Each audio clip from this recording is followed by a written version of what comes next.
એ તમે સેન્ડવિચમાં અથવા તો થેપલા, પરાઠા, પુડલા સાથે ખાઈ શકો એવી ચટણી. તો એના માટે દાળિયાનો પાવડર કરી અને એને સાઈડ ઉપર કાઢી લો, કારણ કે મારે થોડી ચટણી પાણીપુરી માટે પણ લેવી છે. એટલે તો એમાં તમારે લસણ ઉમેરવાનું છે ને લીલા મરચાં તમારા સ્વાદ પ્રમાણે. તમને આ બહુ બધા લાગશે ને, પણ મરચાં બિલકુલ તીખા નથી એટલે મેં આ રીતે લીધું છે. હવે એમાં મીઠું તમારે ઉમેરવાનું છે, ચાટ મસાલો ઉમેરવાનો છે અને ગ્રાઇન્ડ કરવાનું છે. મારું મિક્સર નાનું છે ને એટલે હું સ્ટેપ બાય સ્ટેપ વસ્તુ ઉમેરતી જાઉં છું. તમે એક સાથે પણ ઉમેરી અને તમે ચટણી બનાવજો.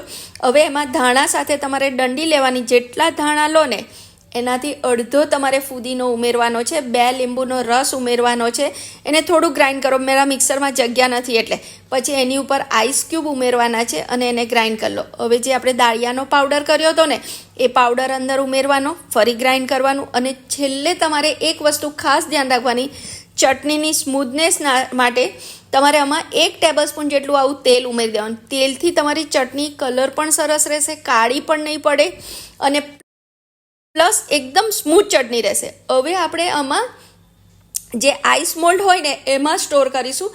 આમાંથી એવું થાય કે તમે જરૂરિયાત પ્રમાણે જેટલા ક્યુબ જોઈએ ને એટલા જ બહાર કાઢો. જ્યારે ઓવરનાઇટ એને તમારે ફ્રીઝરમાં રાખવાની છે.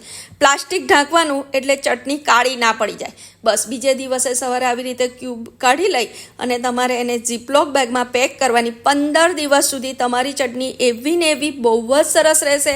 અને તમે આ ચોક્કસથી ટ્રાય કરજો. આ